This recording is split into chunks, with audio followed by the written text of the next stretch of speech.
Hello, everyone. Thank you.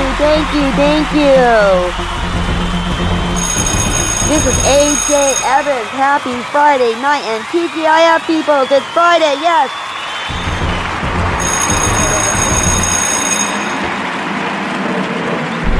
It is Friday. And I hope everyone has oh, here it comes. Hello. Good evening and a happy Friday. I hope you guys have a great weekend.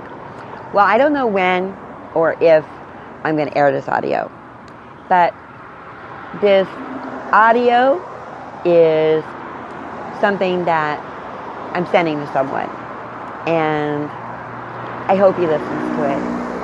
Oh my gosh. Awesome. I'm working on We Dare to Dream Diet. Take 2. Yes. Oh, thank you. Yes, and it's going okay. I overslept this morning, but I've lost 13 pounds. Yes. So We Dare to Dream Diet 2, Take 2 will be coming out this fall. And it is quite a journey. Life is a journey, and it's never too late to be the person you were destined and meant to be. And the big guy upstairs, he works hard. So you can accomplish or overcome anything. Well, to the special person and to people out there, oh my gosh. I was always one of those people, and don't get me wrong, I try and take positives out of anything. And it's no disrespect to the people that I've met in my life. Everybody that you have children with or you've been married to.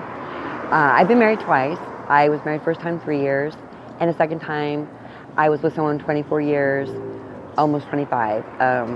Married 19 out of the 24 years.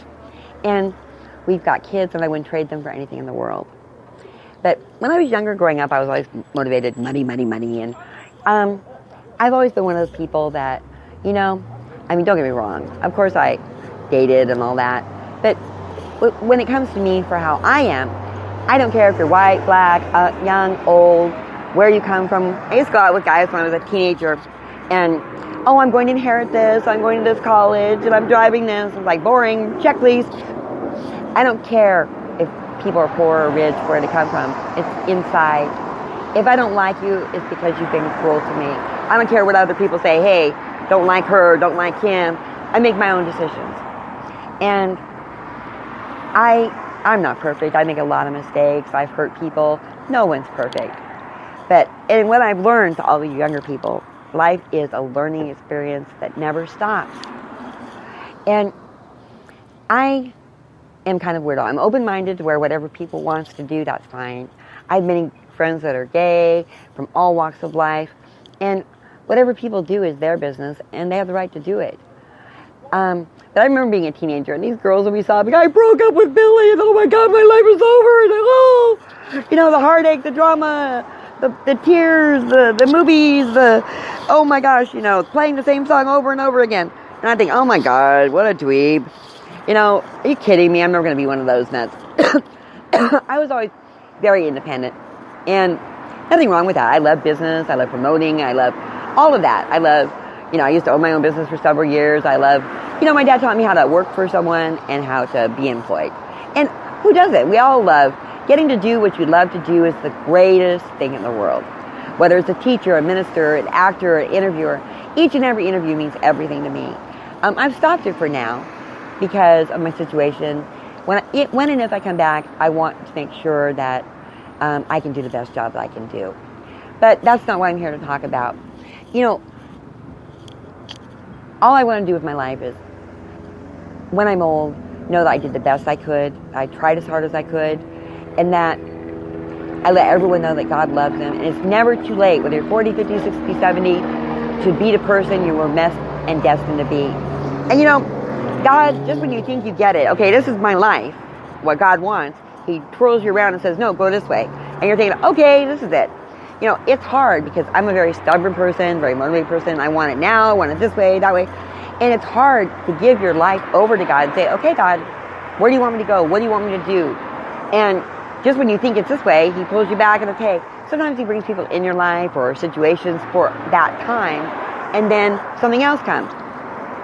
And, it's hard because, I always loved God, don't get me wrong, but until I hit rock bottom, I totally changed my perspective. I've had it's a rare gift I call to blessing and a curse, to have my foot in Hollywood and have my foot in Homelessville, as I call it, at the same time. Homelessness has taught me to appreciate things you take for granted. Watching TV, privacy, taking a bubble bath, going to the refrigerator, making a peanut butter sandwich. It's taught me how I used to throw away money, but it's also taught me about the things that matter. I try and be the same anywhere I go. I try. I'm not perfect. I'm a pain in the royal butt. But my grandma and my parents always taught me respect, Mr., Mrs., please, thank you. And if I don't like you, it's because you've done something to me. I make my own decisions, not because where you come from, who you are. You can't buy love, loyalty, trust, respect, or dignity. And no one can take those things from you. If you ain't got no class when you're poor, you're not going to have no class if you got a mansion, $1 million, $1 billion, whatever car. Okay? You can't. And if you lose your dignity, it's because you let it happen. People treat you how you let them.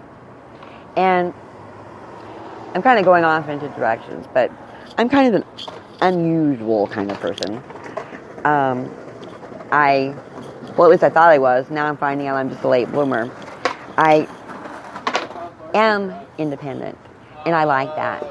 But there are two sides to me. And this is no disrespect to any of my relationships. But, when you're in the corporate world and you own your own business, you deal with a lot of men. I'm a construction worker's daughter, general contractor's daughter, whatever. And, I grew up, with construction workers and businessmen, and my dad taught me a lot.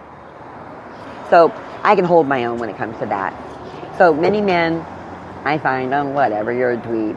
And many men, it's not, in the beginning of a relationship, I started, okay, well, where do you want to go tonight? I don't care. What do you want to buy? I don't care. So I don't want to be a dominant partner. I end up being a dominant partner because it just ends up being that way. And it's no disrespect to any partners. They're just agreeable, or they don't care. Or I'm stronger in some ways than they are. Well, I have always been both. I believe in love, and it's everything. When you love someone, I've loved people, so I thought, but I've always I've been hurt, as we all have, and I've always kept my heart kind of guarded. In fact, until recently, I don't think anybody ever really had my heart, because I fell for this person that I actually we fell into each other, and I hated him because the minute I met him, I knew. But this person has touched my heart and my soul and knows me, and it's crazy. I fought it for a long, long time because of this person and the way we were thrown together. It's an unusual situation. It really is. But this person, you mean the world to me. I'm 51 years old, and I now am one of those blubbering idiots.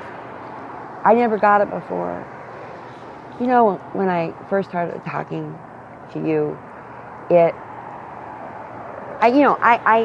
never want, you've been there for me. I know I'm not easy, even when you get mad. And I know the position that you're in. I've always known, and I'm so sorry.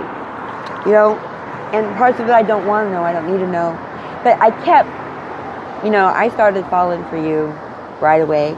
So I'm aware of your position, your responsibilities, your family.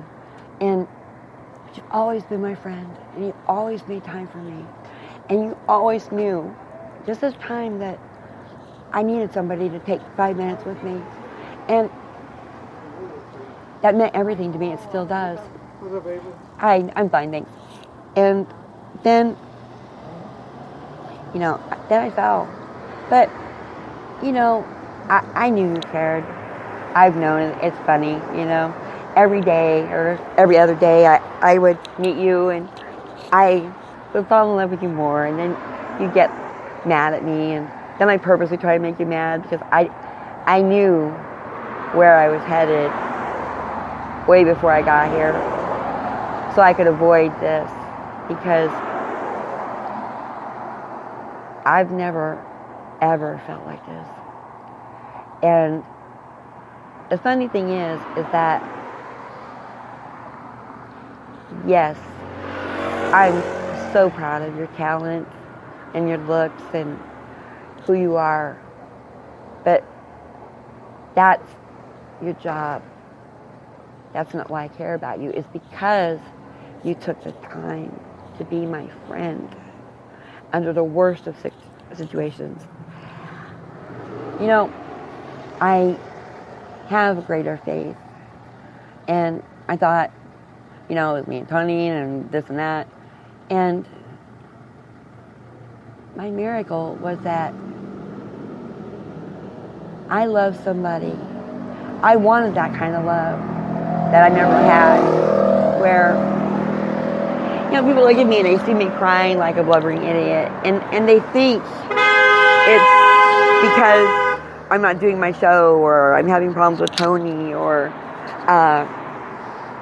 you know, all of this. No, it's not. No, it's not. Not at all. It's not. I think it's the best thing because I don't want to do that anymore. And I couldn't know how to get out of it. And I don't like the public life, not that aspect of it. You know, the men. I mean, I love promoting it and talking and interacting, but it's really just not for me. I mean, parts of it are. I love the promotion and the booking, and I love the interview. I'm not going to kid you. But what matters is that I care about you. I'm not angry at you. I don't care about any of that.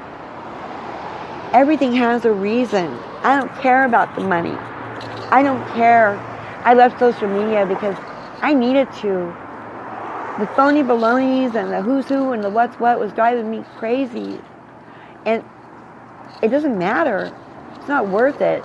If it comes, it comes. If it doesn't, it doesn't. I don't care. And I will back you 100%. Because you're right.